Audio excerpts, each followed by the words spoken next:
Allora, eccoci qua. Eccoci qua. Allora, Buonasera a tutti, la buonasera a Dordica tutti. hai il microfono. Ok, Buonasera, sì, sì. perfetto, perfetto.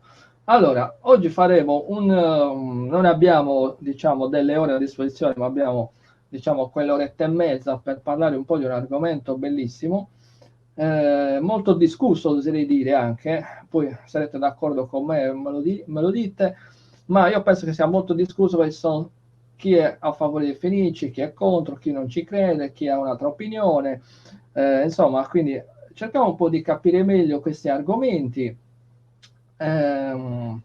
Io allora oggi, in questi giorni, per fare questa diretta, diciamo che mi sono dovuto documentare per insomma non fare la figura di quello che non sa nulla e quindi mi sono dovuto leggere un bel po' di cose, tra cui il libro del professore, altri libri, insomma un sacco di materiale. Mi sono reso conto di una cosa, che effettivamente si può essere d'accordo, non d'accordo, finisci, non finisci, insomma, giriamola come ognuno vuole, però dobbiamo essere tutti d'accordo sul fatto che davvero in Sardegna c'è una miniera di storia che è impressionante. Davvero pochissimi posti al mondo hanno dei monumenti così variegati di tutte le epoche. Cioè io, per esempio, guardando su Olbia, sono partito da millenni fa fino ad arrivare poi ai Romani, Medioevo, e quindi siamo davvero fortunati. Parliamone oggi con Michele e Dordica. Concludo dicendo che mi sono segnato una cosa che mi leggo perché sennò mi dimentico. Il Mediterraneo è un susseguirsi di civiltà. Si parte dal mondo greco, fenicio, romano, arabo, quindi abbiamo una storia incredibile. Stasera abbiamo due persone incredibili e ce lo facciamo raccontare. Allora, Michele, io ti voglio chiedere a te, diciamo inizialmente, facci un po' capire questi fenici, cioè questi fenici da dove arrivavano? No? Cioè, da che parte del mondo sono nati, sono diventati famosi, cioè, anche perché sono diventati famosi, cioè, perché si studiano così tanto? Qual è stata la loro particolarità? Sì, grazie. Intanto di nuovo buonasera a tutti, anche a voi o naturalmente alle persone che ci guardano e che ci ascoltano. Ehm, sì, io mi sono segnato, no, quello che tu hai detto, cioè si può essere a favore o contro i Fenici. In realtà, nel senso, non è un tifo da stadio, cioè non possiamo essere né a favore né contro, possiamo, ecco, avere una passione per lo studio e la ricerca di questi popoli o viceversa, diciamo, preferire altre manifestazioni di cui appunto il Mediterraneo è strapieno, ben prima dei Fenici, dei Greci, degli Etruschi, cioè di queste grandi civilizzazioni di cui tutti noi abbiamo letto un po' nei libri di storia, ma che lasciavano un po' l'amaro in bocca, no? Nel senso che sappiamo che il Mediterraneo è fatto anche di tanti altri popoli autoctoni, che spesso dei quali non conosciamo neanche i nomi antichi, e se si davano dei nomi antichi, mentre di altri, per via di infinite ragioni che non posso riassumere in questa sede, naturalmente noi abbiamo un lascito enorme. Questi sono i greci, sono i fenici, sono diciamo gli etruschi, ma direi anche tanti altri, gli egizi, gli ittiti, eccetera.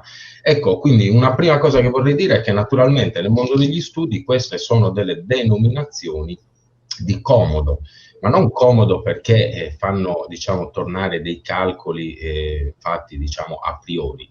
Sono dei nomi di comodo perché naturalmente qualunque nome che si cerca di attribuire a una compagine che ha, diciamo, dei rapporti, che condivide dei rapporti di natura sociale, culturale, politica, etnica, sono sempre dei nomi di comodo, lo è anche adesso, no? Perché noi parliamo di un'Italia, ma dentro l'Italia ci sono gli italiani, quanto c'è di culture diverse, eccetera. Quindi nel mondo antico, tendenzialmente, con riferimento, scusate, al mondo antico, si utilizzano questi nomi. Tra i nomi che possiamo utilizzare per indicare queste genti, si usa, diciamo, comunemente quello di Fenici, perché così sono nominati dai greci, Quindi questo non è casuale, perché noi fortunatamente, ma da un altro lato, diciamo per grande sfortuna, possiamo leggere a distanza di millenni tanti testi di tipo storiografico, legislativo, mitografico del mondo greco, no? Iniziando ad esempio dai famosi poemi omerici, che però sono stati scritti molto dopo rispetto al periodo in cui vennero cantati, quindi oralmente. E in questi testi noi troviamo la menzione di questi popoli che stavano a oriente tanto di noi quanto della Grecia, che vengono, diciamo, definiti con un termine di comodo foinikes, cioè fenici. Ora, io ho letto spesso, diciamo, alcuni anche commenti sui social, eccetera, per cui si utilizza, diciamo, questa questione del nome un po' per negare l'esistenza dei Fenici, nel senso è un popolo al quale hanno dato nome i Greci, eccetera. Ma ci rendiamo tutti conto che sono delle argomentazioni, diciamo, molto, molto deboli e direi quasi illogiche, perché per la stessa logica allora non dovrebbero mai essere esistiti neanche i nuragici, perché i nuragici è un termine italiano, no? È un aggettivo al plurale, e quindi ovviamente noi i nuragici non si chiamavano nuragici al plurale, nuragico al singolare, quindi che vuol dire questo? Che non esistevano? No, è che semplicemente il mondo di oggi guarda al mondo antico e deve per forza di cose categorizzarlo, cioè deve cercare di, ma se non altro perché, per far emergere i caratteri distintivi di una cultura, occorre capire in cosa questa cultura si differenzia da altre culture. Ecco, quindi e così è possibile studiare non solo le caratteristiche dei popoli antichi, ma soprattutto le interazioni culturali. I Fenici, detto questo, fatta diciamo questa introduzione, sì, da dove arrivano? Ecco, cioè, da dove arrivano? Ecco, per capire da dove arrivano dobbiamo prima dire chi sono. Allora, ci sono, diciamo, sono state nel corso dei decenni due correnti di pensiero, nel senso che noi parliamo comunemente di Fenici a partire dall'età del ferro in Oriente. Nell'Oriente, nello specifico nella costa siro-palestinese, e quindi nelle città che sono attualmente comprese tra la Siria e la Palestina, diciamo, quindi i territori moderni di Palestina e Israele, con un focus centrale, cioè una grande quantità di questi insediamenti nell'odierno Libano. Ora, naturalmente, a partire dal 1200 a.C., in cui si fa comunemente iniziare l'età del ferro in Oriente, i popoli che abitavano in queste città avevano una tradizione culturale antichissima, in alcuni casi centri di Biblos, lo stesso Sidone, che rimontiamo indietro fino al bronzo antico, che in Oriente, ricordo, è collocabile ancora nel terzo millennio avanti Cristo, in cui c'è un'esplosione anche in queste aree del processo urbano, di strutturazione urbana di questi centri. Ovviamente quindi dal 2000 al 1200 non possono essere le stesse persone, ma la cultura è sostanzialmente la stessa che si evolve. Parliamo in questo caso di cultura cananea. Quindi i Fenici sono i cananei dell'età del ferro, o meglio, sono, diciamo, una delle evoluzioni che la cultura cananea ha avuto nel passaggio dall'età del bronzo all'età del ferro. Perché noi li conosciamo così tanto? Perché tra i levantini, in cui rientrano quindi siriani, fenici e altre componenti, filistei dell'età del ferro, eccetera, sono soprattutto quelli delle città fenicie che stanno nel Libano, che si muovono verso occidente, intrattengono dei rapporti con le elite autoctone dell'Occidente, tra cui i sardi di tradizione nuragica, e poi in progresso di tempo iniziano a installare dei veri e propri insediamenti, sempre o quasi sempre col concorso delle componenti locali, che hanno delle caratteristiche totalmente diverse rispetto a quelle che vedevamo in Sardegna e in altre isole del Mediterraneo occidentale nell'età del bronzo, e che viceversa si rifanno a modelli urbanistici che in Oriente, ricordo, sono, diciamo, affermati e sviluppati letteralmente da millenni nel momento in cui i Fenici arrivano in Sardegna, no? Conosciamo tutti lo sviluppo della civiltà urbana mesopotamica. Quindi Michele, fammi capire un secondo. Quindi dalle zone del Libano sono venuti verso occidente e intrattenevano dei rapporti con le genti nuragiche. Sì, sicuramente. Diciamo anche questo è interessante perché, cioè, come dire, Molto tempo fa si pensava che i Fenici fossero arrivati in Sardegna in quanto trovavano, diciamo, dei territori, come dire, di conquista, quindi deserti, no? Dopo i fasti dell'età del bronzo, della civiltà nuragica, sembrava che nell'età del ferro, e in fondo un po' è anche così, questo, diciamo, tessuto connettivo sardo si sgretola, quantomeno, diciamo, è meglio dire che si trasforma, e quindi si pensava che i Fenici arrivassero e trovassero, diciamo, una strada completamente spianata. Adesso sappiamo che è il contrario, i Fenici arrivano in Sardegna proprio perché qua possono intrattenere dei rapporti particolari con sostanzialmente gli eredi della grande civiltà nuragica, no? Anche questa è una discussione se definirli ancora nuragici nell'età del ferro avanzata o sardi dell'età del ferro. Una cosa è certa, che intanto i popoli si mischiano e diciamo, si contaminano vicendevolmente e si evolvono di continuo, quindi ovviamente no, quando noi diamo una definizione dovremmo sempre circostanziarla nel tempo e nello spazio. Ma è indubitabile che i sardi con cui si interfacciano i Fenici hanno una tradizione nuragica, questo noi lo vediamo intanto nei punti dove si trovavano, cioè in villaggi nuragici dell'età del ferro, dell'orientalizzante, eccetera.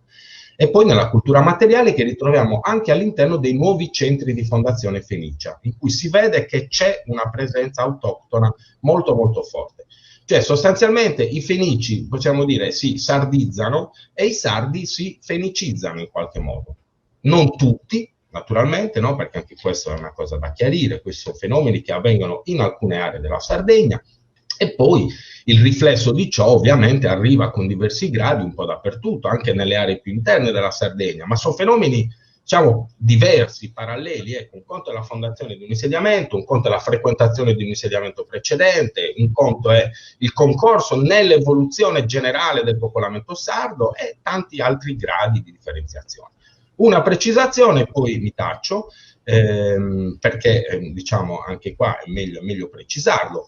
I sardi con cui si interfacciano i Fenici sono solo una delle decine di componenti autoctone con cui i Fenici intrattengono dei rapporti. Perché i Fenici non sono arrivati solo in Sardegna, sono arrivati in Sicilia, dove hanno intrattenuto dei rapporti con le popolazioni autoctone locali, gli Elimi soprattutto.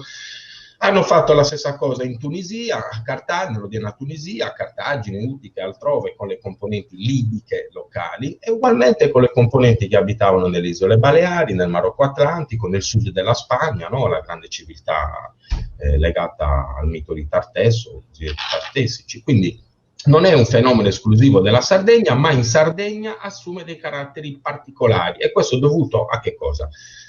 Sostanzialmente, diciamo per dirla molto velocemente, alla grandezza della civiltà nuragica, che effettivamente è, diciamo, difficilmente paragonabile ad altre realtà con cui i Fenici si interfacciano nello stesso periodo. Io ti voglio chiedere una cosa. Mentre mi documentavo e leggevo, ho capito una cosa, adesso voglio da te una conferma.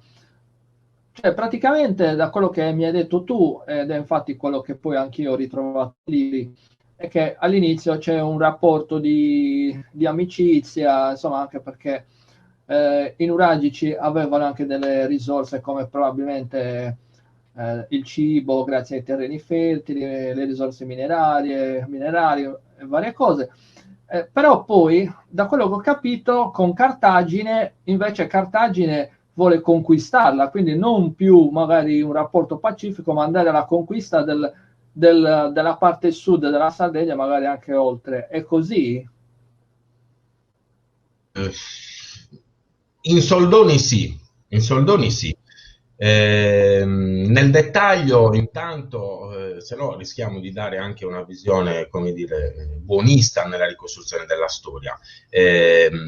L'arrivo dei Fenici in Sardegna è comunque un fattore destabilizzante per alcune parti delle comunità sarde, e per altre invece rappresenta una grandissima opportunità. Cioè, nel senso, io penso sempre che ogni fenomeno va visto, diciamo, nel verso e nel recto, no? Come una medaglia, come una moneta. Quindi è ovvio che tanti distretti, il Sulcis, l'Oristanese, il Cagliaritano, il Sarrabus, eccetera, eccetera, si sono giovati di questa nuova presenza fenicia, che però deve aver in qualche modo destabilizzato o contribuito a destabilizzare diciamo, le trasformazioni di un mondo che era economicamente, socialmente organizzato in maniera lievemente differente. In altri casi addirittura sono i fenici che stimolano dei processi di innovazione in maniera però diciamo autonoma da parte delle componenti autoctone. No? Su questo ci sono grandi discussioni a livello della ricerca in Sardegna e internazionale. Quando arriva a Cartagine effettivamente la situazione è diversa, ma direi non è diversa perché Cartagine perché i cartaginesi erano cattivi, perché altrimenti cadiamo nel tranello che ci hanno diciamo, preparato i greci e i romani in secoli di letteratura. I cartaginesi sono semplicemente una grandissima città-stato che è sempre stata sotto diciamo, una sorta di fratellanza con Tiro, che è la grande città fenicia d'Oriente da cui viene fondata Cartagine, ma a un certo punto si allentano i legami con la grande città orientale in un periodo specifico, tra l'altro in cui ci sono dei problemi in Oriente, eccetera, e quindi diventa che cosa? Diventa una potenza che piano piano vuole espandere il suo potere. Ma non è un'esclusiva di Cartagine, no? Tant'è vero che pochi anni prima diciamo, dell'ingresso di Cartagine come potenza egemonica in Sardegna, noi abbiamo un Tirreno, un Mediterraneo che è solcato da navi da guerra, e non sono solo navi cartaginesi, sono navi etrusche, sono navi greche, sono navi sarde probabilmente anche, no? E quindi qua diciamo, introduco già uno degli argomenti di cui... Allora, aspetta che qua già stiamo con un po' di domande, qua la gente è curiosa. Ne ho qualcheduna e già ti faccio rispondere subito così. Allora, la prima è di... Abbiate pazienza perché ovviamente condensare lo so. diciamo sì, sarebbe tanto da dire, ci vorrebbero tante conoscenze pregresse, ecco, quindi... Sì, certo. Io cerco di farti domandine semplici per farti argomentare un po' e farci capire meglio. Allora, c'è il mio suggeritore Pierluigi, che tu conosci, no? Montalbano. Allora, lui ha una domanda che effettivamente, quando io mi sono documentato in questi giorni, me la sono posta anch'io. Allora, adesso te la leggo proprio come l'ha detta lui. Lui dice, puoi spiegare come mai che le prime tracce fenicie in Occidente sono a Cadice e a Lixus, come se avessero saltato il Mediterraneo al centro, no? Sì, ho capito la domanda. Allora, le risposte sono molteplici, cioè due, diciamo, me ne vengono in mente. Allora, intanto la prima è attenzione perché fra 2 anni o fra 10 anni salterà fuori che i materiali fenici più antichi sono a Sant'Antioco o sono, che so, a Ibiza, no, quindi, ma comunque sull'Ixus e Cadice, a parte che Luigi ha dimenticato Utica, che si trova in Tunisia e che è antica sostanzialmente quanto questi due centri che lui ha citato. Sono le fonti storiche che per lungo tempo ci hanno detto che i Fenici, per, diciamo, come prime grandi navigazioni legate alla fondazione dei templi di Melkart, avevano fondato dei templi di Melkart, per l'appunto a Utica in Tunisia e poi a Cadice nel sud della Spagna, parte atlantica, e all'Ixus nel Marocco, sempre atlantico. Gli scavi archeologici hanno dimostrato all'Ixus per il momento non si può andare oltre la prima metà, diciamo meglio la metà dell'VIII secolo a.C. Cadice si allinea invece alle testimonianze che stanno venendo fuori un po' ovunque, anche nella zona di Malaga, quindi siamo nel Mediterraneo centrale, centro-occidentale, a Utica anche in Sardegna, tra cioè la fine del IX e tutta la prima metà dell'VIII secolo. Quindi da un lato l'archeologia, dal lato le fonti. L'archeologia è in continua evoluzione, ma anche lo studio e l'interpretazione delle fonti, perché probabilmente quella fonte ci sta dicendo che i Fenici si muovono, come noi già sappiamo, in Occidente fin dal, diciamo, XII-XI secolo a.C., pur senza fondare degli insediamenti. Tant'è vero che quella fonte fa riferimento alla fondazione del Tempio di Melkart, non di città. Le città vengono fondate in una fase successiva, Cartagine, appunto Utica, eccetera, eccetera.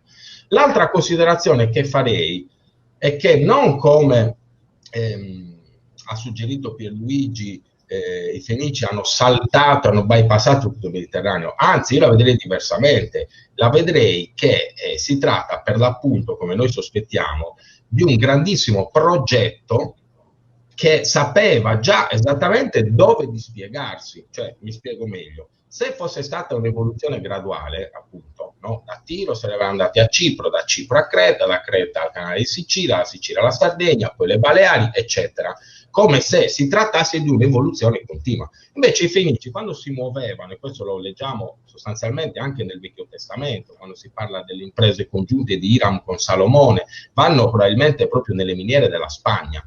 Quindi quando noi vediamo a questa navigazione dobbiamo pensare a qualcosa di estremamente progettato, per il quale servivano dei mezzi non indifferenti, perché parliamo di migliaia e migliaia di miglia di navigazione, anche d'altura, che quindi conduceva questi popoli sostanzialmente da un capo all'altro del Mediterraneo e anche oltre, perché appunto i siti che abbiamo nominato sono nell'Atlantico.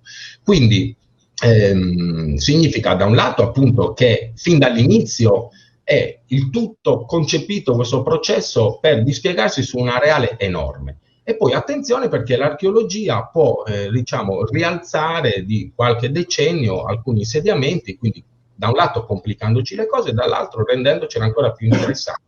Perché, scusate la banalità, ma se sapessimo tutto non avrebbe senso continuare a scavare, a studiare, a lavorare. Io approfitto, Michele, della domanda di Pierluigi per arrivare sempre in quelle zone là. Allora, mi puoi raccontare un po' questa storia del fatto che allora, c'erano i pilastri dei Melkart, no? Che erano posti lì, quella che oggi viene detta Gibilterra. Mi puoi spiegare questa cosa qua? Cioè che lì effettivamente c'erano dei pilastri, adesso non ricordo, ma erano di metalli preziosi, di diamanti, non ricordo. Ma comunque che servisse a dividere, che da un lato era diciamo il regno dei vivi e sorpassata la parte diciamo verso l'Atlantico era quello dei morti, quindi lì non si doveva andare. Era così più o meno? Sì, più o meno, diciamo che dipende poi dal testo, dal mito, dal riferimento letterario a cui vogliamo agganciarci, no? Perché l'Occidente, intanto, ripeto, per i greci, a cui molto dobbiamo quando trattiamo di questi argomenti, perché non perché solo loro scrivessero, ma perché abbiamo perso tutta la letteratura di Fenici, ad esempio, e altri popoli. Dicevo, quando i greci, quindi anche chi è più a oriente di loro, come i Fenici, guardano verso occidente, intanto, diciamo, dal punto di vista, direi, di geografia astronomica, è normale pensare, cioè l'Occidente è dove va a tramontare il Sole, no? Che però poi appunto rinasce a Oriente, eccetera. L'Occidente è anche dove i greci ponevano, diciamo, i confini più esterni delle peregrinazioni di queste divinità civilizzatrici come Eracles. E non è un caso che proprio Eracles, diciamo uno dei miti nel Giardino delle Speridi, ma anche tanti altri che sono chiaramente ambientati nell'Occidente, di cui i greci per lungo tempo, almeno finché appunto non iniziano a frequentare queste aree insieme ai Fenici, quindi sono gli Euboci soprattutto di IX e VIII secolo, avevano una visione diciamo un po' mitica, no, dell'estremo occidente, sia per i loro popoli che poco conoscevano, sia per i territori, eccetera. Quindi diciamo, l'estremo occidente è ovviamente in fondo come dire, una naturale predisposizione dell'uomo a scoprire, no? Quando pensiamo ai viaggi di Ulisse, ovviamente Ulisse si muove per scoprire sostanzialmente, no? E quindi ci dà proprio l'idea di questi primi prospector che avevano tra l'altro una definizione culturale molto fluida, molto mediterranea. E quindi in mezzo a questi miti c'è questa famosa, diciamo, delle cosiddette colonne di Melkart. Ora, le colonne di Melkart intanto cioè, non sono mai esistite, nel senso che sono dei confini, diciamo, che viaggiano nel mito, ma che poi possono anche essere state strumentalizzate per fini politici, per delimitare aree di influenza, eccetera. Noi conosciamo ad esempio degli oggetti reali che sono delle colonne in marmo, in cui tra l'altro che sono dedicate a Melkart che è su Tiro, Melkart di Tiro, cioè a quella divinità specifica. Ne abbiamo una a Cagliari, ne abbiamo una a Malta e forse anche altrove. Quindi una cosa però mi sento di dire, che queste divisioni sono più una costruzione moderna che non una realtà di fatto antica, perché anche l'idea che i Fenici e i Greci avessero delle sfere di influenza politica, diciamo, contrastanti, è vero, ma da un certo momento in poi, appunto dal periodo delle grandi potenze, Cartagine, i Persiani, eccetera, quindi parliamo del VI secolo. Quello che ci dice l'archeologia e anche l'esegesi delle fonti è che tra IX, VIII e VII secolo Fenici e Greci si muovono insieme nel Mediterraneo. Allora, ok. Adesso io voglio far parlare Durdica e Melkart ha a che fare con Olbia, perché la città di Olbia, se non ho capito male, aveva come un tempio, diciamo c'era un simbolo di quell'epoca lì, punica, fenicio, giusto? Sì, assolutamente. Buonasera a tutti, buonasera professore, grazie Gianmario.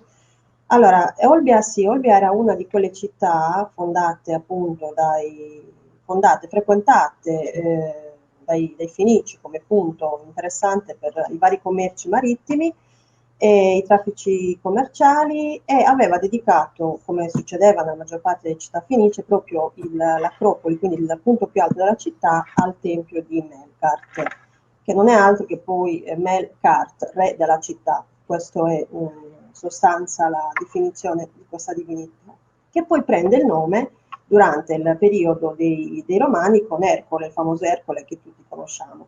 Perché anche qui spesso si conosce di più Ercole, perché forse è della tradizione classica, quindi un pochettino più vicino a noi, piuttosto che Melkart.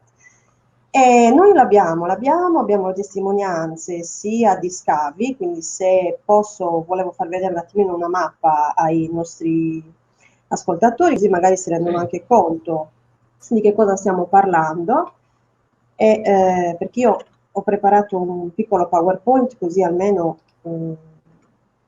riesco a comunicare meglio con loro, nella parte più alta della città, perché non dimentichiamoci, e questo ci tengo molto, diciamo, lo sottolineo parecchio, che quando i Fenici o i Punici o gli altri popoli arrivano ad Olbia, e in particolar modo in Sardegna, non è che la Sardegna è disabitata e loro arrivano e fanno da padroni. Come diceva anche il professore, c'è una sorta di accordo, di tranquillità, di scambi, che siano commerciali, che siano culturali, che siano di esperienze, che siano artigianali. E quindi loro trovano già una popolazione. E logicamente, come ogni popolazione che arriva ha le sue usanze, quindi anche loro portano le loro usanze. Una di queste, che vedete qua, è i famosi scavi che sono stati fatti nel passato, nel 1939, dove per esempio sotto l'attuale chiesa di San Paolo, che è la nostra chiesa del centro storico, perché poi Olbia principalmente si è sviluppata dove adesso è il centro storico, riporta delle strutture murarie proprio risalenti all'epoca punica, con dei templi dedicati a Melkart, perché sono state trovate anche delle maschere, una sorta di maschera, questo piccolo frammento che vedete qua nel 1939, dove Mingazzini, facendo questa relazione, addirittura la disegna, però poi questa maschera noi non sappiamo più dove sia finita. Quindi la particolarità di questa maschera è anche, come prima accennava il professore, della famosa Leontè, quindi probabilmente questi disegni laterali che noi vediamo un po' si rifanno alla famosa Leontè, quindi nel leone di Nemea che Ercole o Melkart avevano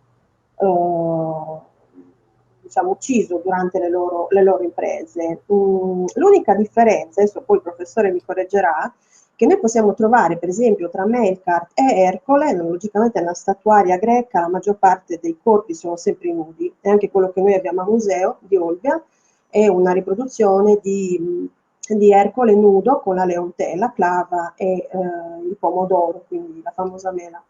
E mentre da quello che ho letto, poi chiediamo al professore, Melkat si differenziava perché aveva una sorta di cinta, diciamo, che legava un abito, comunque una tunica, qualcosa del genere. Quindi spesso anche nei ritrovamenti che sono stati fatti, magari abbiamo anche trovato Melkat, però sono talmente pochi che non riusciamo a dare una definizione, però sappiamo che c'erano, anche perché, come vi dicevo prima, nella raffigurazione del Tempio, quindi degli scavi che sono stati condotti sotto San Paolo, noi abbiamo trovato queste strutture.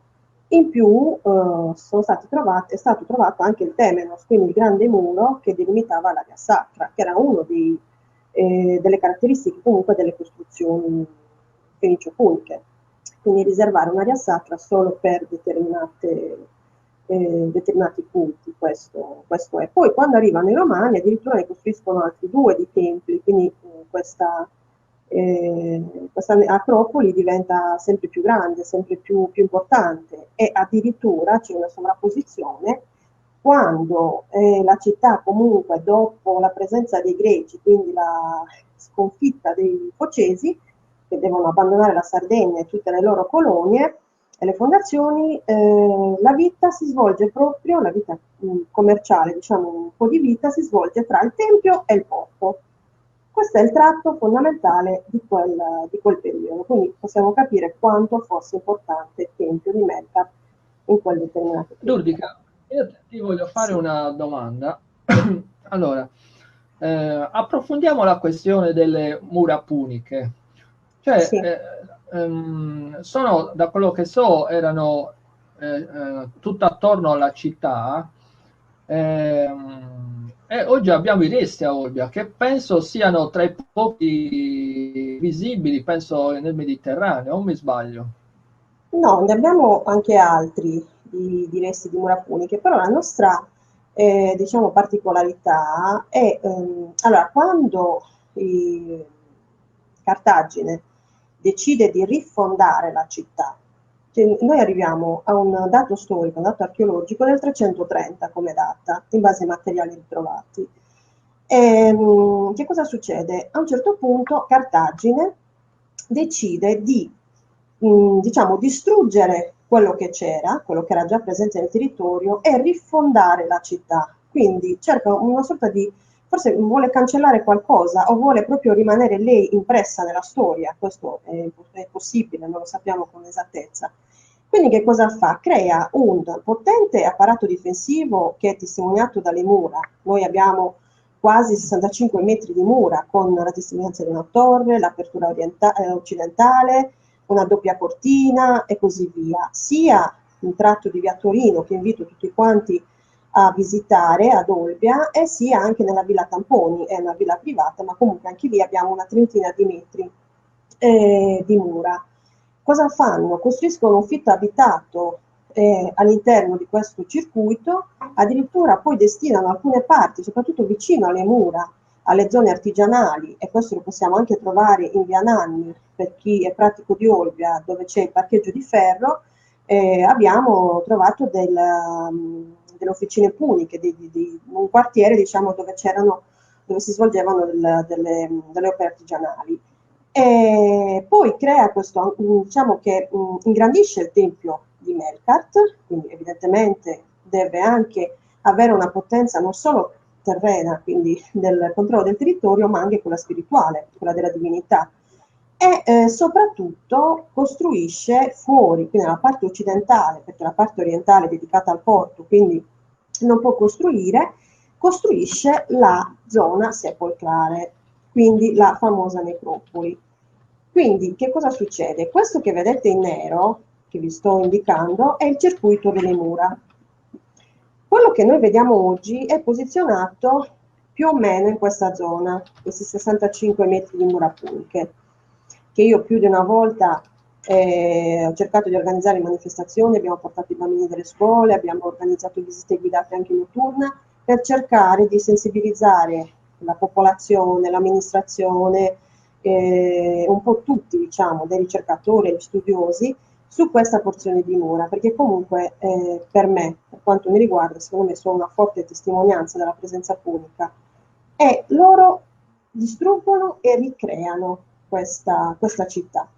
Perché se pensiamo, quando i Focesi sono andati via, non è che la città non era più abitata, questo luogo di Olbia non c'era più nessuno, qualcuno probabilmente è rimasto, perché la vita si svolge dal Tempio di Melkart, quindi da San Paolo fino al porto. Probabilmente magari hanno lasciato dei soldati a controllo, hanno lasciato come un piccolo punto di approdo per degli scali commerciali, quindi c'era qualcuno.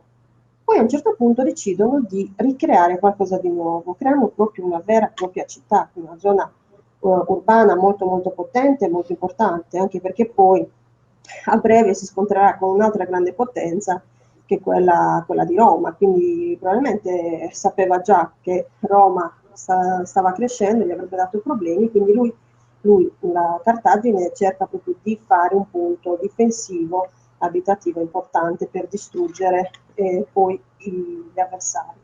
La curiosità è che per esempio lungo la costa nel periodo romano queste mura vengono abbattute, quindi probabilmente Roma non temeva più nessuno, mentre lascia queste dell'Occidente, quindi quelle che danno l'entroterra, per dirvi, quindi questa è anche una caratteristica abbastanza importante. Sì. Allora, Spero di aver risposto. Sì, sì. Allora, prima di farti continuare e per dirci un po' cosa c'è altro nel territorio di Olbia, perché non c'è solo le mura punica, ma ci sono altre cose, e tu hai una slide che ce lo può far vedere. Vorrei chiedere una cosa a Michele, e vorrei chiedere in Sardegna quali sono le principali città fenicie, cioè di quel periodo lì, fenicio-punico. Quali sono le maggiori città in Sardegna? Suppongo che siano quelle del sud. Sì, supponi bene, nel senso che allora, esistono appunto, come dicevo prima, dei fenomeni diversi. Se parliamo di città, nel senso di insediamenti fenici dai caratteri urbani, queste sono le città di Sulchi, Sant'Antioco, di Cagliari,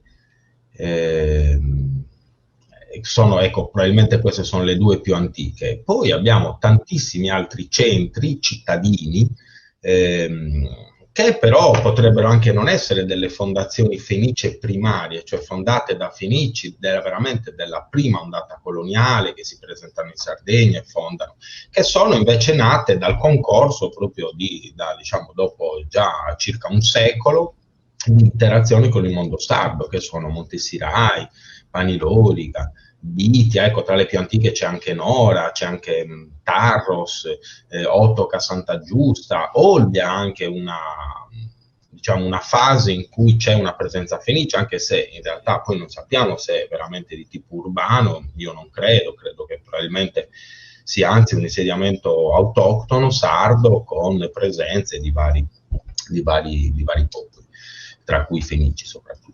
Poi ci sono tanti altri centri minori. Ora, queste sono le città fenicie più importanti che si sviluppano nel corso dell'VIII, del VII e del VI secolo. Dopo abbiamo tanti altri insediamenti che appartengono all'età punica, cioè significa che molti di questi centri che vi ho indicato, che sono attivi fin dall'VIII, VII, VI secolo, continueranno poi alcuni anche fino all'età romana. Altri invece spariscono sostanzialmente, quindi diciamo ci sono altri centri che diciamo, prendono in mano l'eredità diciamo, del popolamento locale, e altri ancora che invece nascono ex novo, che quindi vengono edificati o potenziati durante il periodo del dominio cartaginese in Sardegna, quindi tra V e IV secolo soprattutto. E poi la maggior parte di tutti questi centri continueranno la loro vita in età romana, con ovviamente delle trasformazioni legate alla nuova epoca, alla nuova temperie culturale, al nuovo contesto politico anche. Sì. Allora io ritorno a Durdica. Oltre alle mura puniche, facciamo un po' di pubblicità a Olbia, visto che abbiamo a te, stiamo parlando anche del periodo fenicio punico qui a Olbia. E poi una cosa curiosa è che quando io ho visto la cartina diciamo, degli insediamenti cartaginesi, no? Ho visto che c'è tutta una parte del sud Sardegna che è tutta cartaginese, punica, fenicia, poi c'è tutta la parte nuragica centrale, poi c'è un piccolo puntino che sarebbe Olbia, fenicio-punica. Che significa questo? Che non lo so, forse non sono riusciti a entrare nel centro della Sardegna, magari con guerre, non lo so, o che è successo? Perché c'è questa divisione così?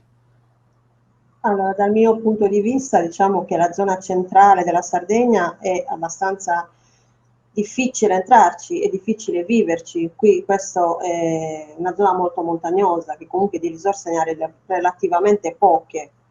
Mentre, come vedete, se vedete la cartina, la parte, soprattutto sono fondazioni fatte sulla costa, questo è importante perché comunque deve essere Sì, facile navigare, facile commerciare e reperire anche viveri o materie primarie, secondarie, terziarie e così via. Quindi qua vedete quello che diceva prima il professore, tutte queste città vengono fondate, soprattutto nel sud, anche perché è giù, vicino all'Africa, dove poi c'è Cartagine, quindi è normale che siano le città più vicine. Quando invece arrivano ad Olbia, probabilmente lo fanno per avere un punto fermo per poter commerciare sia con l'altra parte della penisola, quindi un'altra parte del Tirreno, e controllare anche probabilmente anche quella zona di traffico commerciale. Quindi non, è proprio, secondo me, è un punto strategico Olbia.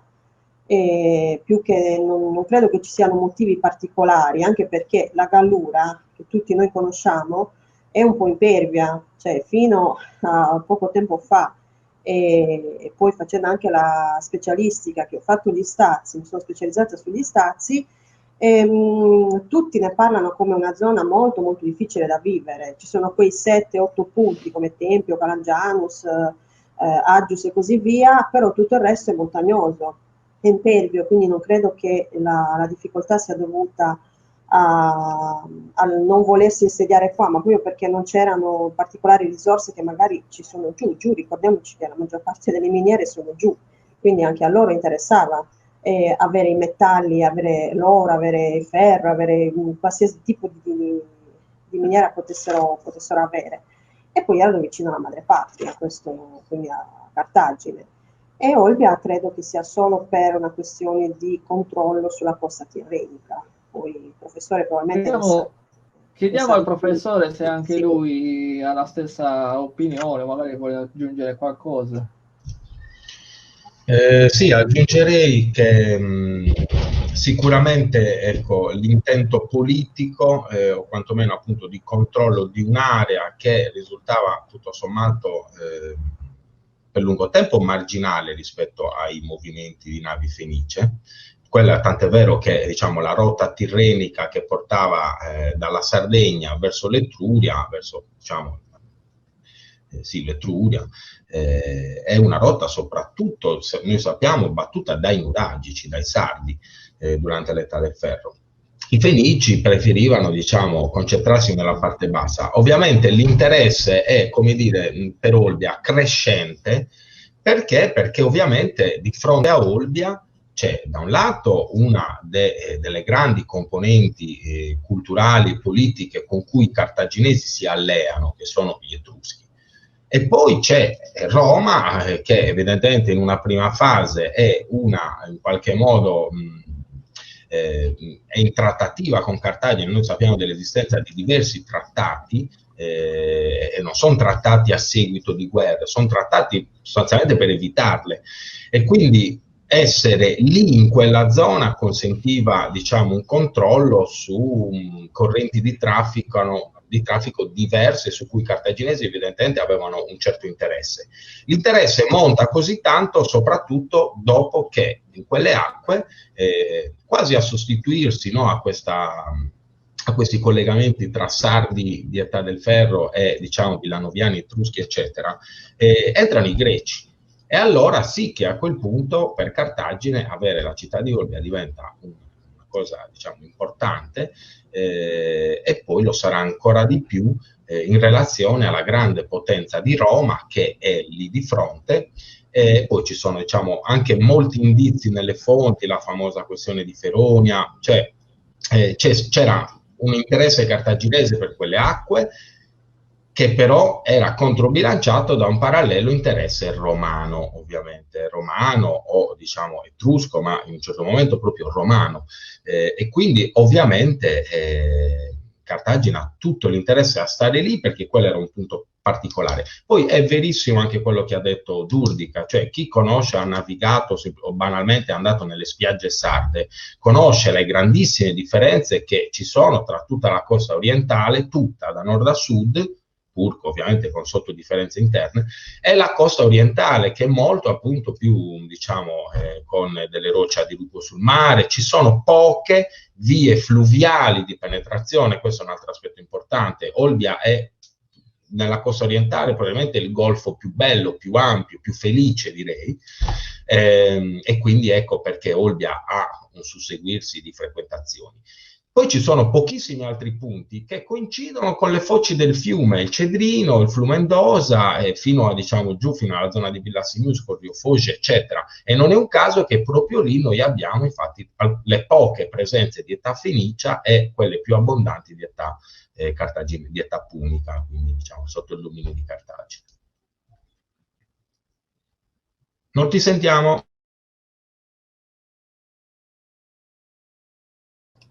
Ok, adesso ci sono, perfetto. Allora, mi hai dato un assist, Michele, per Durdica, perché adesso ci facciamo dire, io già l'ho capito, sa cos'è. Allora, Olbia è il nome originale della città, è il vero e proprio nome originale. Chi gliel'ha dato questo nome? Allora, secondo la tradizione dovrebbero essere i greci, quindi questi, i focesi, gli antichi focesi arrivati nel 630, che si affacciano nel nostro golfo e qui vi faccio vedere il perché si affacciano nel nostro golfo, così ci rendiamo conto anche di come è fatto il nostro territorio. Il nostro golfo è un golfo protetto dai venti, è un golfo interno protetto dai venti, con acque basse, con una pianura tutto intorno, vedete?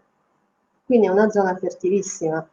Quindi voi immaginate magari questa popolazione che arriva da lontano, arriva in questa bellissima città, questo bellissimo panorama che loro vedono, perché non è vederla adesso, che comunque ha avuto diverse modifiche fino a dopo il Medioevo, fino ai tempi nostri, perché questa parte del porto è nata da pochissimo tempo, quindi la costa si è allungata parecchio, e trovano acqua bassa, trovano il sale, che è uno degli elementi principali poi della nostra, anche la toponomastica ce lo ricorda, le saline, le vecchie saline e così via, trovano la pianura fertile, trovano una popolazione che probabilmente li accoglie, quindi non hanno nessun tipo di problema, evidentemente non ne creano, quindi riescono anche a commerciare con loro, perché alcune volte abbiamo trovato anche dei contesti di scavo, soprattutto noi abbiamo avuto la fortuna di avere un grande studioso, che è il nostro funzionario Luca Sdoriano, che da poco è andato in pensione, che ha avuto più di 40 anni per riuscire a fare e a studiare tutta l'evoluzione della città. Quindi voi potete immaginare le varie fasi, le varie stratigrafie della città stessa e la difficoltà che poi anche di scavi. L'archeologia ha avuto durante l'espansione, la grande espansione di Olbia, dovuta soprattutto alla nascita della Costa Smeralda, dell'aeroporto e così via, che proprio c'è stato un boom sia edilizio che di estensione della città. Quindi arrivano in base a tutte le caratteristiche che vi ho detto prima e vedono questo posto, che poi non è altro che Olbia, non è altro che deriva da Olbios, ricco, splendente, abbondante, probabilmente dovuto proprio alla conformazione del territorio, questo è in sostanza. L'unico problema che abbiamo noi per quanto riguarda la presenza dei greci, che sono veramente molto importanti per la nostra città, e come hai detto tu prima, c'è una sottile differenza tra frequentazione e fondazione. Questo io come sai bene, lavorando molto con i bimbi e con i ragazzi, sottolineo particolarmente questo punto, perché spesso dice no, hanno fondato, hanno frequentato, hanno fatto. No. Allora, per frequentazione significa che una persona o un popolo viene, commercia, ci vive un po' e se ne va, ok? Quindi ritorna alla sua terra di origine. Mentre la fondazione, che a Olbia comunque abbiamo trovato diverse testimonianze di questo atto, infatti si può parlare forse di zona urbana, ma non lo sappiamo perché ancora gli studi non sono stati pubblicati, attendiamo con ansia, e questo confermerebbe anche la prima città greca dell'Occidente, e questa cosa ci farebbe veramente onore, soprattutto grazie agli studi di Doriano. Abbiamo due testimonianze importanti di questa presenza greca ad Olbia. Uno è dovuto al contesto di via Cavour, quindi forse lo scavo più importante, quindi un riempimento di una fossa scavata nella roccia, e vi ho messo anche un esempio, per esempio, di come disegnano, rilevano gli archeologi, quindi questa è una fossa scavata nella roccia, sopra c'è uno strato sterile di terra, quindi terra tra virgolette sacra, quindi pura, che non deve intaccare poi gli oggetti della fondazione, e poi sopra strutture murarie e così via. E sono stati trovati diversi oggetti. Il fatto di trovare diversi oggetti in un contesto archeologico testimonia che i greci hanno ringraziato qualcuno, ringraziato una divinità, qualcuno che comunque li ha portati qua, magari senza avere nessun tipo di pericolo in mare, senza avere nessun conflitto quando sono arrivati, trovando un ambiente favorevole, eccetera. Un altro contesto molto importante sono gli scavi che sono stati fatti nella necropoli, sotto la Basilica di San Simplicio, dove sono stati trovati due pozzi di fondazione.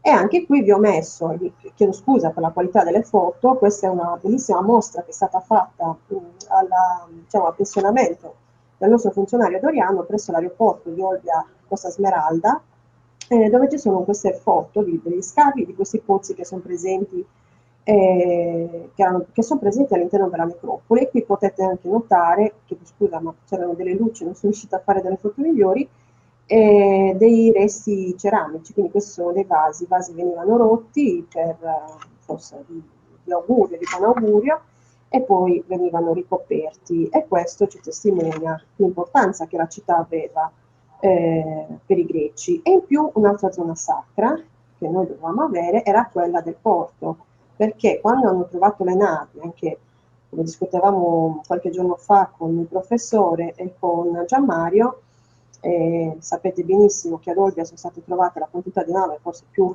importante nel contesto archeologico, ben 24 navi, di cui 16 romane e restanti medievali. Hanno trovato anche dei reperti di epoca greca, questo per esempio viene messo solo uno, una statuina di terracotta, una mascherina di terracotta che probabilmente riproduce Afrodite, ma abbiamo trovato anche delle statuine di Astarte o di Afrodite che sono presenti al museo, quindi poi quando il museo aprirà vi invitiamo a visitarlo, perché comunque il museo contiene un po' tutta la storia della nostra città, dall'epoca nuragica fino all'epoca, diciamo, moderna, fino al Medioevo, fino agli scavi, dell'altro contesto che il professore conoscerà bene, di via Regina Elena, dove sono stati trovati 80 metri piani di resti di strutture murarie dell'epoca punica, quindi probabilmente sono un abitato, resti di abitato che poi per varie vicende sono stati ricoperti, quindi non più visibili. E anche qua ci tengo a dire che quando si ricoprono degli scavi o dei contesti archeologici non sono perduti, non è che non vedendoli più non esistono più. Esistono negli uffici appositi, esistono le sovrintendenze, esistono le foto, esistono i rilievi, esistono i disegni, quasi tutti possiamo accedere a questi documenti per motivi seri di studio e di conoscenza, quindi non è che domani mattina ci svegliamo e decidiamo di invadere la soprintendenza, devono essere comunque dei motivi seri. Quindi anche su questo io parlo molto, anche soprattutto con i bambini, perché loro probabilmente queste cose non le vedranno mai, quindi anche parlare di queste cose è importante per far conoscere cose che non si vedono più. Allora, io voglio Ok, grazie. Voglio dire, allora adesso iniziamo con le domande. A proposito, voglio dire una cosa, fate le domande che vi vengono in mente, anzi vi invito a fare le domande. Qua abbiamo due persone preparatissime che vi possono rispondere anche alla questione spinosa dei Fenici, perché nei vari forum, nelle pagine, vengono sempre delle contestazioni un po' verso il nome Fenicio, chi erano, chi non erano, non sono mai esistiti. Ragazzi, avete l'opportunità qua di avere dei massimi esperti, fategli le domande e poi non scrivete in giro, ma era tutto un po', diciamo, un po' così, non gli ha fatto le domandine, insomma, che ci aspettavamo. Beh, fatele voi, siete qui, scrivete le domandine che gliele giro. Il professore è lì, quindi non ci sono problemi. Allora, adesso qualche domandina c'è già. Gianmario, scusami, ma Sì. chi crede o diciamo sposa questa pseudoteoria dell'esistenza dei Fenici non sarà di certo una mia risposta che gli farà cambiare idea, nel senso che Sì, è evidente che questi sono degli quello è vero. atteggiamenti ideologici e che, Sì, scusate, però, non si possono che colmare, diciamo, studiando. Ecco, questo lo devo dire perché è la realtà dei fatti, cioè nel sì, senso. però qua adesso in questo momento siamo aperti a tutti i tipi di domande. Una delle sfide che mi pongo io è anche questa, cioè che le persone sono lì e sono curiose, possono essere a favore, contro quello che diciamo, quello che dite voi, però c'è la piena libertà di fare le domandine e quindi noi siamo qui per rispondere, perché poi succede che, lo so, che poi, ma non gli ha fatto la domandina, quella là, sai, no? Beh, siamo qui, quindi siete Sono la chat, pronto, sono esatto. pronto a qualsiasi domanda. Come Allora diceva io, il professor Bartoloni, che è il mio maestro, non esistono domande belle, intelligenti, brutte. Viceversa, possono esistere risposte più o meno intelligenti, ma le domande vanno sempre bene. sì. Allora, qua c'è una domanda che giro a Durdica e la fa Flavio e dice: negli ultimi anni ci sono stati nuovi studi o scoperte relative a insediamenti fenici e punici nella Sardegna orientale?